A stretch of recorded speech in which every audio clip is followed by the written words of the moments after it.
വയനാട് ദുരന്തത്തിൽ ദുരിതമനുഭവിക്കുന്നവർക്ക് കൈത്താങ്ങുമായി വ്യാപാരി വ്യവസായി ഏകോപന സമിതി അടിമാലി യൂണിറ്റ് ദുരിതബാധിതരുടെ പുനരധിവാസത്തിനായി അടിമാലി യൂണിറ്റ് സമാഹരിച്ച തുക സംഘടനാ ജില്ലാ കമ്മിറ്റി കൈമാറി 4.4 ലക്ഷത്തിലധികം രൂപയാണ് അടിമാലി യൂണിറ്റ് സമാഹരിച്ചു നൽകിയത്.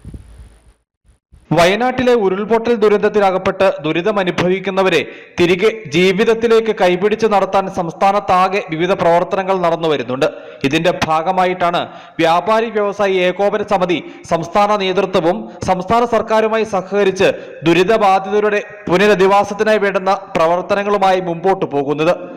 സംഘടനയുടെ താഴെ തട്ടിൽ നിന്നടക്കം അംഗങ്ങളിൽ നിന്നും പണം സമാഹരിച്ചാണ് പുനരധിവാസ പ്രവർത്തനങ്ങൾക്ക് വേണ്ടുന്ന തുക കണ്ടെത്തുന്നത്.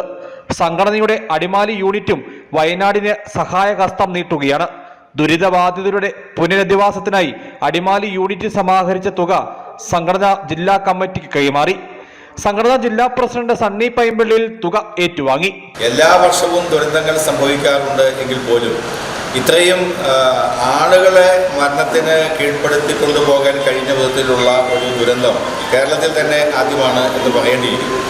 തീർച്ചയായിട്ടും വയനാട്ടിലെ ജനങ്ങളോട് ഐക്യദാർഢ്യം പ്രഖ്യാപിച്ചുകൊണ്ട് കേരള വ്യാപാരി വ്യവസായി ഏകോപന സമിതി സംസ്ഥാന കമ്മിറ്റിയുടെ ആഹ്വാനം അനുസരിച്ച് നല്ല ഒരു തുക അടിമാലിയിൽ ഇവിടുത്തെ പ്രവർത്തകരുടെ നേതൃത്വത്തിൽ കടകൾ കയറി ഇറങ്ങി ഇവർ കളക്ട് ചെയ്തിട്ടുണ്ട്. ഞാൻ പ്രത്യേകമായിട്ട് ഇവരെ അഭിനന്ദിക്കാൻ കൂടി ഈ സന്ദർഭം വിനിയോഗിക്കുകയാണ്. വിവിധ യൂണിറ്റുകളിൽ നിന്നും സമാഹരിച്ച തുക ജില്ലാ കമ്മിറ്റി സംഘടനയുടെ സംസ്ഥാന നേതൃത്വത്തിന് കൈമാറും.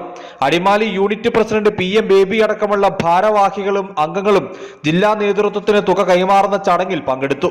യൂണിറ്റിന് കീഴിൽ വരുന്ന എല്ലാ അംഗങ്ങളുടെയും സഹകരണത്തോടെയാണ് ദുരിതബാധിതരെ സഹായിക്കുന്നതിനായി 4.4 ലക്ഷത്തിലധികം രൂപ അടിമാലിയിൽ നിന്നും കണ്ടെത്തിയത്. News bureau, Adimali.